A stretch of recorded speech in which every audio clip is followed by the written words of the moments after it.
Hey, Good morning. hey, how are you doing today? Ask me that in a few hours after Bright and early, huh? a few more cups of coffee, and we'll work that out. How's things? It seems like you've not stopped touring since last time I saw you. No, When you were touring. it's been almost completely a year. Yeah, it's crazy. It's Thank you so much for talking to the Rock Pit today, Sam. You're on your way back, which is great news. Last time we saw you, you were with my old mate James Morley, who did his last Bomb But Not Forgotten shows in the West. He's still doing them, but you're coming back. Who are you coming back with this time? We're coming back in November with Boulevard of Eyes. Wow. Okay. A So, band. so band, it's hold on, I'm getting kind of a shock back here. Uh, Sorry, my audio keeps repeating. Oh, okay. Yeah, pretty good this end, I think. So how's that? Okay, it just was repeating everything I'm saying. Sounds good this end anyway, so it will record okay. Okay, no problem. Well, so it just So it's so crazy. uh it must be whereabouts are you at the minute? I'm just in my house. Oh, okay, cool. Let me see why it's doing that. Let's play around with some stuff. I'll just drink some coffee. All right. Is that any better?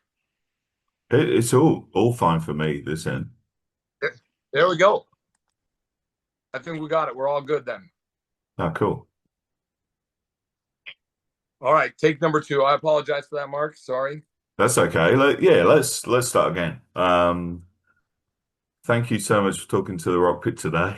It seems like since last time we saw you over in the west of Australia that the tour's never ended. We just kept going. It's been the Get Laid in the Entire World tour that just started with the release of our new record. So Hard It Hurts came out in July. And we basically toured almost an entire year, including Australia, Japan, UK, Norway, and 4 tours across the USA. And we're coming back to Australia in November. That's crazy. It's crazy, and you've got a couple of days downtime, I see at the minute. Yeah, so right now we're just off, kind of enjoying being home and not being on tour, and really it's such a cool time to be here in the Midnight Devils because we get to start working on the creative side of it, and that's really like the one of the undersung parts of this band. We love playing live, we love being on tour, but we also love writing and creating and kind of doing the other the parts that give you the opportunity to go tour, I guess. Yeah, the new single "Shock the World" sounds fantastic. What's the inspiration behind that one? Shock the World was the last song that we did for the record, and Sniper had this awesome guitar riff, and I just kind of thought it was too good to leave on the cutting room table, and I was like, I don't want to revisit this in 2 years or whatever. Let's write this song right now. And I was just sitting there, and I at the time was living in like a trailer here in Nebraska, and so it was like I was just thinking like what's gotta happen? Like what is gonna happen, and what do we need to say to the entire world that is just gonna lift the Midnight Devils off the ground, like to another level. And that's kind of what this was, is simple, straight ahead, no nonsense. It's three Yeah, minutes long, I you mean, know. I love the fact that the band is it's sort of like it's a sort of like do-it-yourself project. There's no one else Yeah. involved. It's just you guys. You're putting everything together. You're putting everything into it, and you're the sort of band that um, once you see you live, you just want to jump in and get some more. It's sort of infectious. I mean, I remember the crowd at the Ravenswood when you played over here. Yep. Yeah. We probably hadn't heard of you before, most of those guys. Never once. But Yeah.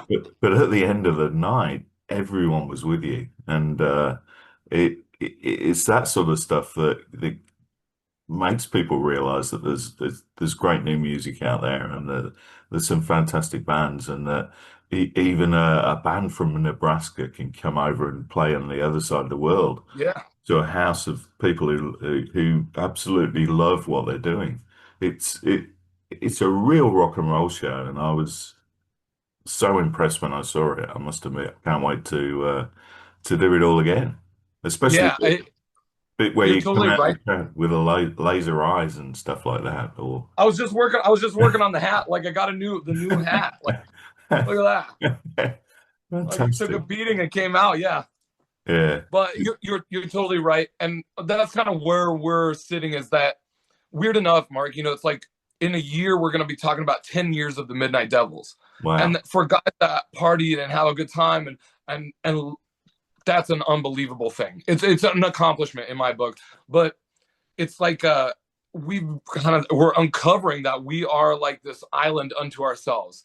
So I try my best not to compare us to any other band out there, because we're not like any other band out there. Like we're writing this, we're doing this, we're basically our own record label. We do all of these things. Our friends at MR Records have jumped on and have backed us through this whole entire thing. But it's all of us, and it's this family, and it's very punk rock, and it's very organic, and it's like it's exciting because we're kind of essentially, as Shock the World is saying, we're giving the finger to everybody else, to the labels, to the gatekeepers, to everybody else. We're doing it ourselves. Like that's how this is going to go down.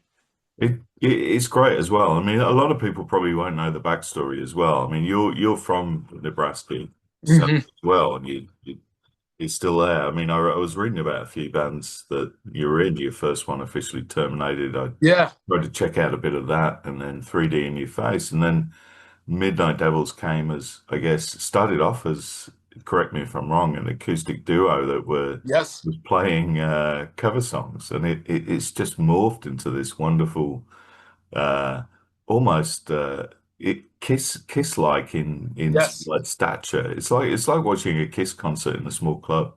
I Mm-hmm. guess it's the best way I can describe it. But was that always like what you envisaged? This sort of real out there rock and roll monster of a band, Yeah.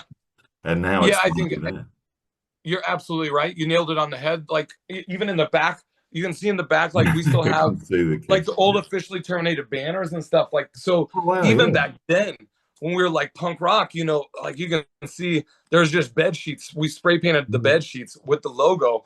But even from then, that was like stealing from Kiss. That Yeah. was like you got to have the logo out there. You got to have this. And so from the beginning, it was always like, how out there can we be? How crazy? I think that's what this whole thing has always been about, is just pushing the limits and doing rock and roll, but not doing 80s rock and roll.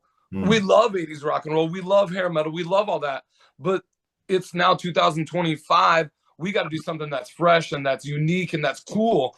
And that isn't a copy. It's saying we love those bands, Yeah. but man, well, let's push this out into our own and create our own destiny and our own legacy and our own fun and our own stories, and that's what we're doing. And I'm telling you, we got the coolest stories from the beginning, from officially terminated, from 3D in Your Face, and this band started like Sniper and I driving around in a minivan with two acoustic guitars, getting run out of cities. Like people hated us. They hated us, Mark. I'm telling you, as like in Nebraska, like guys with long hair and makeup.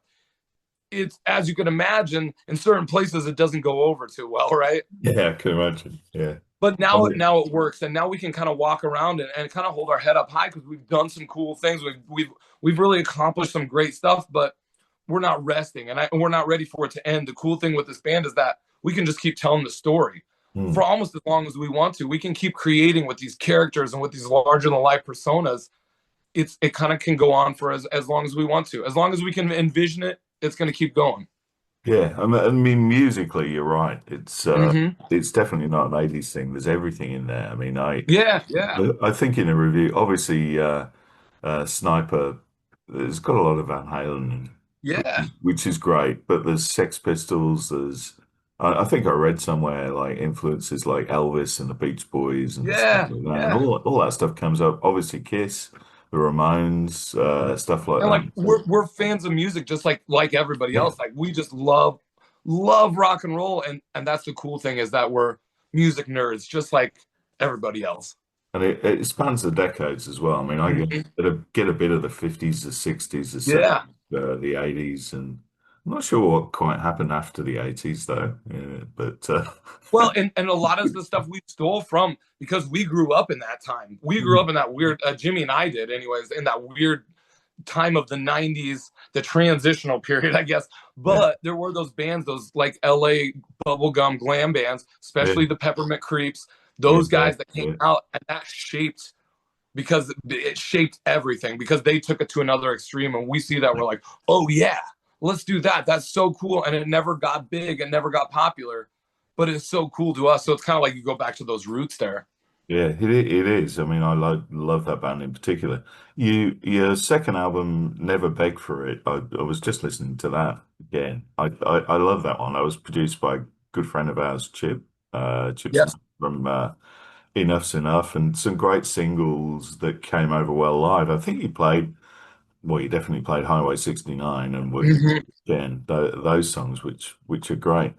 Did you think that you were going to be sharing the stage with bands like, I don't know, I mean, there's some strange names in that list as well, aren't there? I mean, you can imagine sort of like the Quiet Boys, Enough's Enough, Pretty Boy Floyd, that sort of stuff. But Mr. Malmsteen, I didn't Oh, he'd played with him. we've played with him a bunch of times, and I have so many great stories about Ingve, like good stories and really bad stories, and all of it just adds up to the like the lore of Ingve. But the Midnight Devils and Ingve, we get along really well, and surprisingly, it matches. You know, and it's because of Sniper. So Yeah, it's like Sniper really transitioned, so we can be this like hyper glam party punk rock band with a kicking guitar player. So everybody at an Ingve concert, they're guitar guys, right? Most of them are guitar guys, girls, and they go, "Oh, I get this band. Look, that guy loves guitar just like we all do too." So like the transitions really well. The first night we played with him, we met him. He came down and shook our hands, and then we played with him in England. And the lore of Ingve is so big that they made everybody like clear out of backstage, like while he walked through. You couldn't make eye contact with Ingve. And it yeah, was like 6 months earlier, we just met him in a club in Florida and like shook his hand and hung out with him for a while. You know, it's so crazy. yeah. He's a singular sort of like person. I mean, I've seen him a few times. Excuse me, I'll cut this bit out. Just got a bit of the end of COVID. Uh, Oh, hmm. Yeah, I've seen him there a few times, and I guess the overriding thing I always got from his shows was how loud could you turn up the guitar in a small. yes. But it's yeah, he certainly likes to be front and center of things. Let's put it. Yeah. It's a challenge as a band to be his opening act because he's not easy to work with. So it's just, but the shows are cool. I love it. You know, it's always really fun. And it's always like, you know, if we're going to be on the bill, something ridiculous is going to happen. And I can talk about every show that we've opened up for Ingve. Hmm. Like you could write a book about awesome stories that happen, like ridiculous stuff. Like I'm like, Jimmy, I dare you $10 to steal Ingve's pants right there. I see his pants. The pants are right there. If you grab those pants, how funny would it be? We've been talking about it forever. Like you'd be on the cover of the News Weekly. He's You, like, I can't, bro. I can't do it. I can't do no, I think you'd be a guitarist down if that happened. it.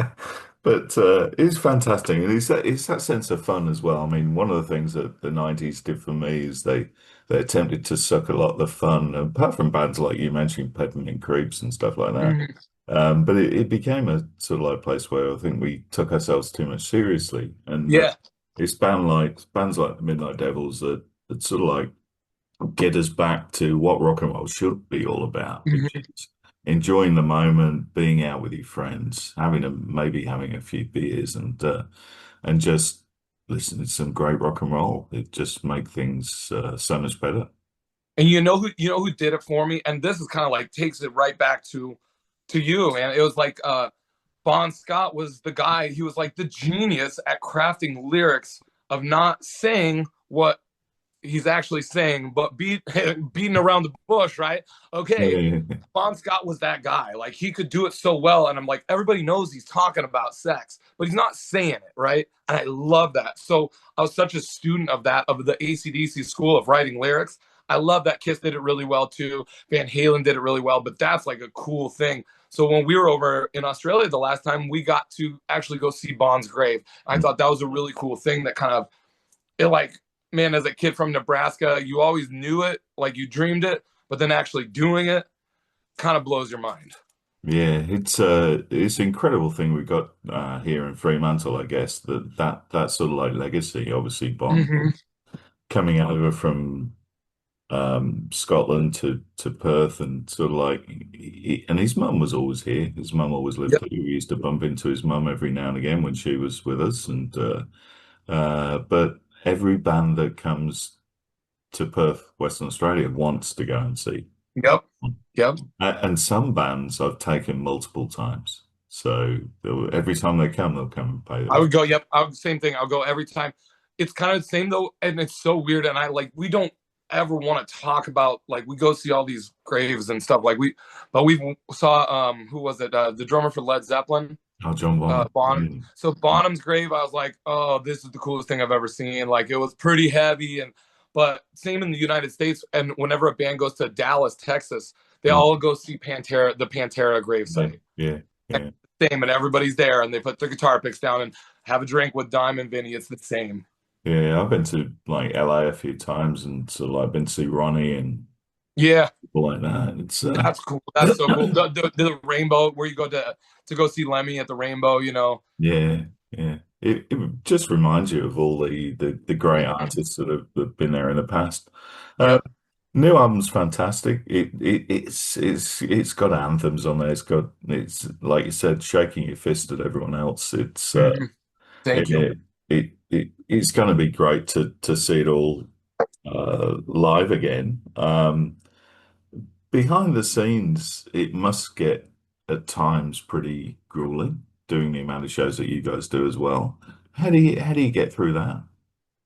It is tough, and it's something that we've been doing for a long time. And I think we don't take it lightly. We don't go into it lightly. Every show, I think you put everything you have into it. It doesn't matter. Like there's been shows where I'm not feeling it, and the guys have to like remind me, and they go, get up there and do it. You got to do this. It doesn't matter. Like it's going to be over in 45 minutes. Why would you not give it everything you got?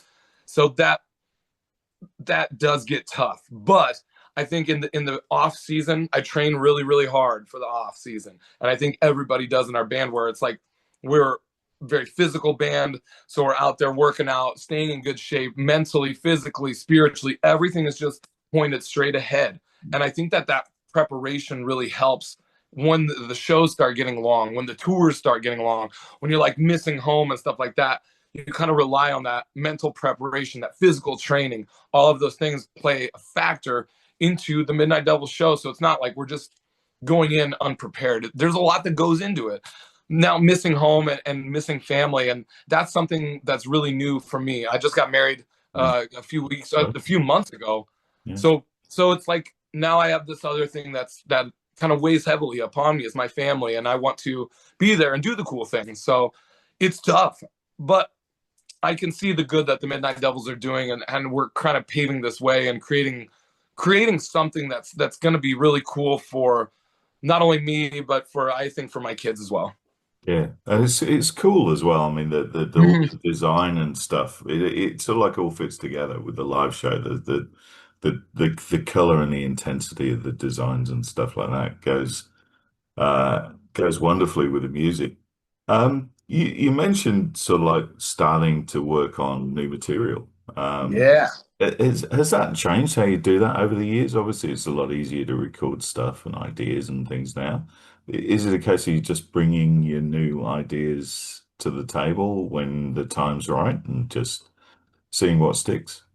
Yep, that's exactly what it is. So it's a lot of what we do, the songs and the stuff that we write for the record. So the record, So Hard It Hurts, that came out, all the songs that we'd written came from stories that we had been through and stuff that we had witnessed and been a part of while on the road for years or 2 years. And we took all the stories and we funneled them into So Hard It Hurts. So now all the stories going back to July of 2024 are getting funneled down into what is going to be the next Midnight Devils record. So it's like Australia, Japan, all these great things that happen.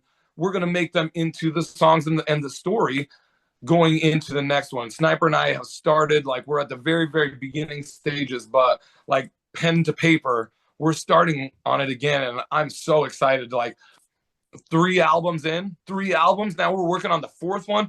And I'll tell you this, Mark, because we're such like, I don't know if we stumbled upon this. I got really lucky is what happened. But when we were in Japan, we did a show and they gave us a board recording of our show. 5 songs, 45 minutes in Japanese. People are singing in Japanese. We're counting in Japanese. And I go, okay, we're going to put out a live record exactly like Kiss. Like Midnight Devils live from Japan. It's going to be, it's like, it's, and I listen to it and it's so much fun. And it captures that live show, not like our records do. And that's the frustrating but cool thing. So we got this live record ready to go. We got songs we're starting to write already, pen to paper. So it's like, we can just keep going. I don't see why not.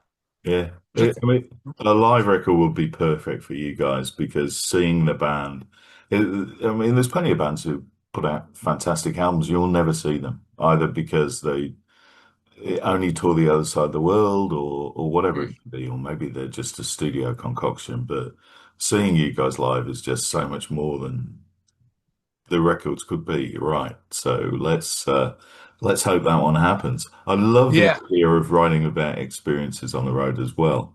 Let's get like people in Australia are very competitive and they're very territorial.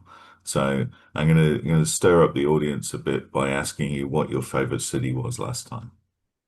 My Who, favorite city. who really Oh, that's came a to the good one. party? The biggest party. Yeah, Okay, I do, and it's tough when you say that because all I really remember is the first and the last one. So Ravenswood was the first one. yeah. That one I didn't think was going to go as well as it did, and boom, that place, like first show in, blew the roof off the place. That was the one, and I remember almost everything about that night, or like the high parts of that night. Sitting on the side of the stage after we played, and somebody had just given us a joint. Like there was all this weed being passed. Yeah. Like, yes, all right, love you, Perth. Like, so we're baked out of our minds, standing on the side of the stage, and Bon Scott, or Bon But Not Forgotten's playing. James is like, they're playing every song. I know every song, and I'm going, this is the coolest thing I've ever done. Like, it doesn't get any better than this. I love all these songs. I'm baked out of my mind, and I'm in Australia. What else? Like, this is so cool. Yeah, it was a big So I remember moment. that one. I remember the Corner Hotel because that was the last one. Fantastic. Yeah, what a Oh, great here's a venue. good one. Here's a good one. It's like never forget the moment that I'll never forget. Our tour manager. Do you know Chris Peters? Yeah, from Heavy Man. Okay. Yeah. So have you heard the story of we were in, and I can't even remember the city. We were an hour south of Sydney.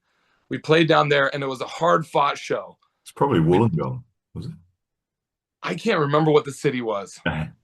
If you said it, I would know it, but I can't off the top of my head. But it was like we had to play at like 7 o'clock, and the dinner service just got over, right? So everybody's sitting there, and they're like this: "We don't want no." And so I'm like, "Damn, how am I going to get these guys up? How am I going to get them excited?" We fought all the way through. Won the show, got everybody on their feet, screaming, "Awesome!" James comes out. They kick it into another level. Show's great, huge success. We're about to leave and head back, and Crispy comes up and he's like, I hate to break it to you, mate, but I've dropped the keys in the toilet and flushed them down for the rental that we're in, right? And we're like, no, it doesn't work like that. Like, we're not stupid. And he's like, he holds up his hand and he's like, his hand's dripping wet. He's like, I tried to get the keys and I couldn't do it, mate. I was like, no. So that's gonna make it on the record. It has to. I don't know what the song's gonna be yet, but that stuff like that is where $500 later, his car's getting towed, all this stuff. Like, we're riding with Morley in the van to the next gig. Woo! That's crazy. That's that's rock and roll, I guess, isn't it? So That's Australia too. that's Australia, yeah. Did we live up to expectations? 100%, 100%. Yeah, it's great. It's wonderful to speak to you. The new album is wonderful. Can't wait to hear the live album. It's let's ask you a couple of questions. I always ask people online Yeah. when they start an interview if they've got any questions, thinking that no one's going to be about this time in the morning. But of course, it's 2 hours later on the East Coast, so a few people were. They said when we were talking about influences and stuff like that earlier, they were obviously interested in who your top three live bands are. Oh, what a good question. And I was gonna actually bring this up, but your shirt, I believe, I haven't even really seen it, but it says ZZ Top on it. ZZ Top, yeah, I just saw them last week, and cool. they blew my mind, like how great they were. They were in my hometown, and I had a Yeah. buddy that was one of the guitar techs and all this. So we got him free with the kids. But ZZ Top, holy cow, what the coolest band ever, right? Is Frank back? No, I think it's his son, right? Yeah, and obviously the new bassist as well. Elwood. But still fantastic. Unbelievable. I knew every song. They were cooler than cool. It was just like I can't imagine like ZZ Top in their heyday how good it was. Like if it was good now, back then it just had to be just cooler than cool. Yeah, I mean, I saw them back in the 80s, Exactly. So but you know that. but I've been playing my dad's record collection for years and years before that, so I sort of like love those first really bluesy albums. But yeah, and I once flew to the States, and there was a tour a few years ago, probably about 15 years ago, with Aerosmith and ZZ Top. Whoa, So I just flew and just that's to cool. follow as many shows as I could because Aerosmith were playing. They started off playing Toys in the Attic in full, which for me was a dream, fantastic. But by the time they got to Dallas, I think it was, uh, for some reason they dropped it and just went back to a normal set. Couldn't have gone down too well at some of the places they played. But so Crazy. ZZ Top, absolutely, completely with you. Man, so yeah, so that was just recently. So we saw them. I saw Ghost recently, Okay. and and that was a top like I'm not scared to say it. I'll admit it. Like as a Kiss fan too, they kind of it scratched me right where I need to be scratched, right? We're theatrical rock and roll, all this. It was pretty cool. Everybody was screaming, everybody was going ballistic. Like, and you can't, okay. So, and here's the other thing, Mark, that I was really, really surprised about. You can't have your phone at the shows. Mm. They lock them I up, right? love that. So you go into the show. I was like, I haven't seen any of anything. I don't know what the show looks like. I don't know what the songs are. I don't know any of the costumes, right? That's cool to me. And so you go in and everything is a surprise. Oh my gosh, oh, that's why we do this, man. That's the coolest Yeah. thing ever. So great idea on their part. I think it's fantastic. And it forced people to just interact with each other. You know, it was cool. Yeah, like we used to, like we had to when Exactly. there were no Exactly phones. like so they were great. I'm trying to think the last other band that I've seen or most influential. I mean, it. Oh, so here's and this is just right off the top of my head, Mark. Yeah. We were playing earlier this year in Baltimore at M3, and David Lee Roth made his big comeback. Yes. And I was like, we were all there. Everybody was there. Like the whole world was watching. I felt like we were part of something really, really cool because nobody knew what was going to happen. He's going to make it. He's not going to make it. He came out, DLR in his finest, played all the Van Halen songs, and I was just like, this is it. Like we're watching history in the making, and it was cool. So those are like just even this year, top three like live concert experiences happened just in this year. Wow, that's crazy. I mean, David Lee Roth and Van Halen was one of the first bands I ever saw. There was a big festival in the UK, Monsters of Rock, Yeah, before it was a cruise, as most people know as now. But 1984, Van Halen headlined that, and that was pretty much it for the David Lee Roth version of Van Halen after that. And then yeah. back in 2010, I think it was, Van Halen and Aerosmith headlined a festival over in Sydney. And Whoa.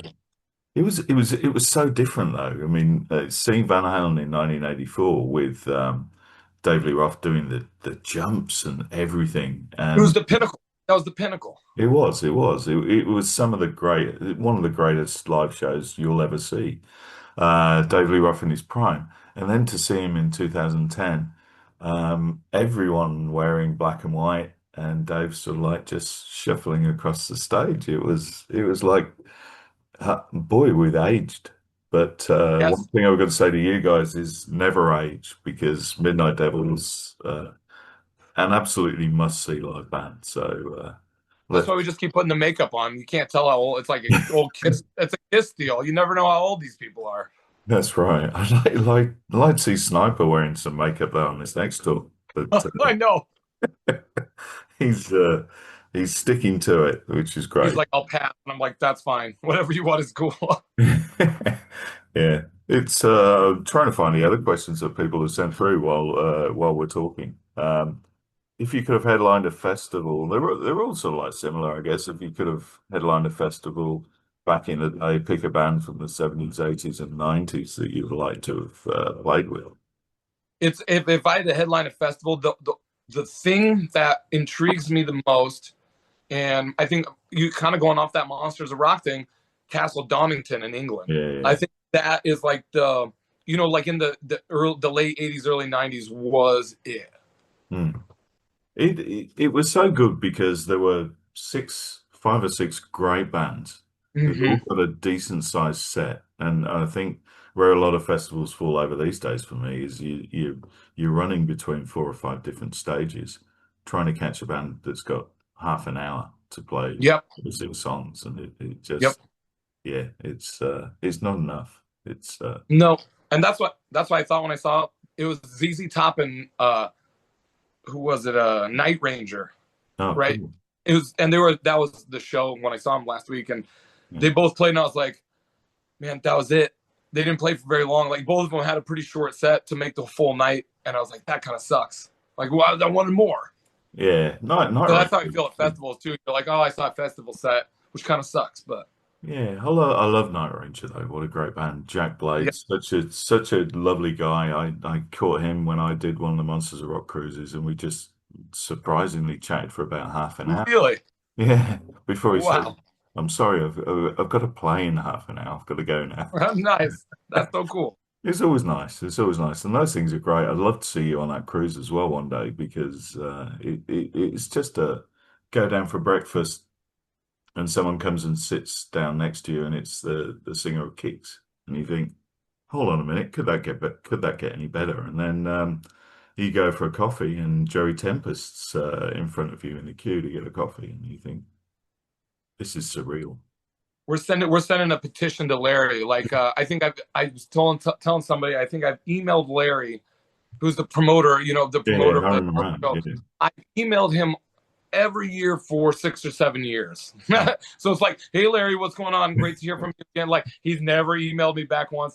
And we've heard like through the grapevine, like the Midnight Devils are too wild, they're too crazy, they're and all this stuff. So I'm just like, eventually he's got to put us on there. He's got almost has no reason to not put us on there.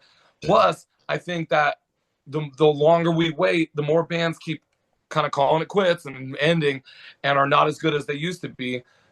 The Midnight Devils have just always been like a consistent. We're ready to go whenever they call us up. yeah. He should come and see his show, and That's right. I think he'd be converted then. I think they just got to answer the email. That's all. I think he has people to do that for him, I maybe. think so.